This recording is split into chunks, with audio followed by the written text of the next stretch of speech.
17 संजीव भानावत के चैनल में आप सभी मित्रों का हार्दिक स्वागत, अभिनंदन। मित्रों, क्या आप जानकारी है कि नृत्यों के शेक्सपियर कौन है? क्या आपको पता है डांस का जादूगर किसे कहते हैं? आपने कभी सुना है कि दुनिया में बेले का अग्रदूत कौन है, या बेले का मास्टर कौन है, या यूं कहें कि फादर ऑफ बेले किसे कहते हैं? जी हां, ये व्यक्ति है जॉर्जेस नोवेरो, एक महान कलाकार जिन्होंने 29 अप्रैल 1727 को इस दुनिया में जन्म लिया। मूलतः फ्रांसीसी कलाकार ने अपने जीवन काल में नृत्य को एक विधा के रूप में विकसित किया। उनकी एक पुस्तक लेटर्स ऑन द डांस नृत्य कला की आधारभूत जानकारी देती है। ऐसा कहते हैं कि इस पुस्तक को पढ़ करके कोई भी व्यक्ति बैले या नृत्य कला को सीख सकता है। जॉर्जेस नोवेरो की इसी जन्मतिथि के दिन को अर्थात 29 अप्रैल को दुनिया भर में अंतर्राष्ट्रीय नृत्य दिवस मनाया जाता है। नृत्य दिवस मनाने की यह घोषणा 1982 में इंटरनेशनल इंस्टीट्यूट ऑफ थिएटर अर्थात अंतर्राष्ट्रीय रंगमंच संस्थान ने की थी। इंटरनेशनल इंस्टीट्यूट ऑफ थिएटर एक गैर सरकारी संगठन है जो यूनेस्को से जुड़ा हुआ है। इन्होंने अपनी एक डांस मीटिंग में यह तय किया कि इस कलाकार के प्रति अपने सम्मान को व्यक्त करने के लिए प्रतिवर्ष यह दिवस मनाया जाएगा। नृत्य वस्तुतः दुनिया भर से संवाद का एक तरीका है। जॉर्जेस नोवेरो की 10 अक्टूबर 1882 में मृत्यु हो गई थी। इस महान कलाकार को श्रद्धांजलि देते हुए यह दिवस मनाने की घोषणा की गई है।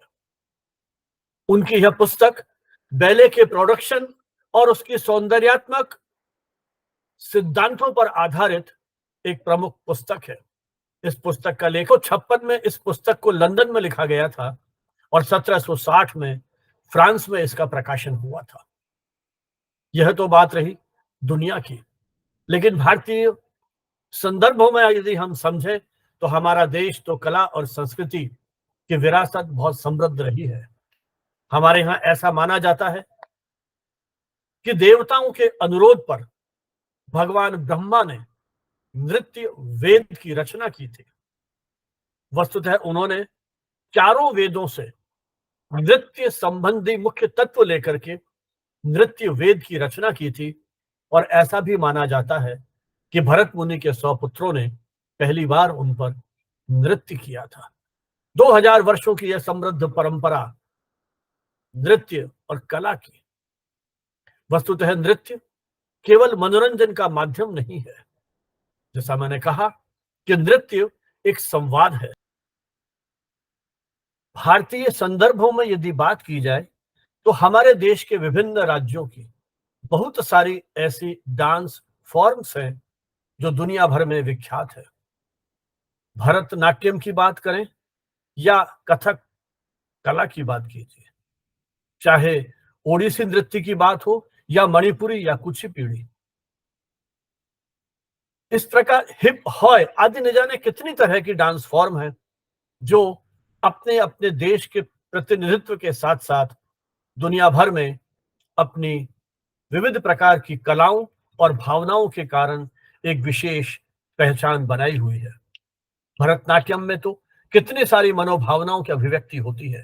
प्रेम, हंसी, करुणा, क्रोध, साहस, भय, घृणा, आदर्श, शांति आदि न जाने कितनी तरह के बेहतरीन भावाभिव्यक्ति इन कलाओं के माध्यम से हो सकती है। तो यह नृत्य कला केवल मनोरंजन के लिए नहीं है, वस्तुतः यह एक ऐसी विधा है, यह एक ऐसी अभिरुचि है जो हमारा न सिर्फ मनोरंजन करती है, न सिर्फ करने वाले के लिए यह महत्वपूर्ण है, बल्कि जो दर्शक हैं उनको भी वो एक आध्यात्मिक लोक में ले जाती है।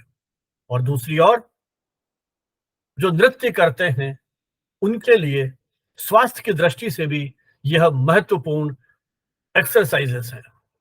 ऐसा मानते हैं कि नृत्य से हमारी कैलोरीज कम होती है, हम अवसाद से बाहर निकाल कर उल्लास और उमंग की ऐसी दुनिया में पहुंच जाते हैं जो हमें एक नई स्फूर्ति और ऊर्जा प्रदान करती है। हमारे स्वास्थ्य को यह बेहतर बनाए रखती है। ये नृत्य कला हमारे लिए एक वरदान है, हमारी सेहत के लिए एक वरदान है, हृदय रोगों से हमें बचाती है, हमें स्वस्थ और हमारी कार्य क्षमता को बढ़ाने की दिशा में भी यह महत्वपूर्ण है। तो आइए मित्रों, 29 अप्रैल का यह दिन जहां दुनिया भर में अंतर्राष्ट्रीय रंगमंच के दिवस के रूप में मनाया जा रहा है, वहीं आज भी हम यह प्रण करते हैं कि भारत की इस महान परंपरा को आगे बढ़ाने के लिए और साथ ही हमारे स्वास्थ्य को बेहतर बनाते हुए हम दुनिया भर में इस कला को प्रोत्साहित करने के लिए सतत प्रयत्नशील रहेंगे, संकल्पबद्ध रहेंगे। आप सभी को अंतर्राष्ट्रीय नृत्य दिवस की हार्दिक शुभकामनाएं, अभिनंदन, इस विश्वास और उम्मीद के साथ कि हमारे इस शैक्षिक अभियान को आगे बढ़ाने के लिए आप हमारे इस चैनल को सब्सक्राइब करेंगे, लाइक करेंगे, अपने मित्रों के साथ साझा करेंगे और टिप्पणियां करके कमेंट बॉक्स में हमारा उत्साह वर्धन भी करेंगे। बहुत बहुत बधाई, शुभकामनाएं। जय हिंद, जय भारत।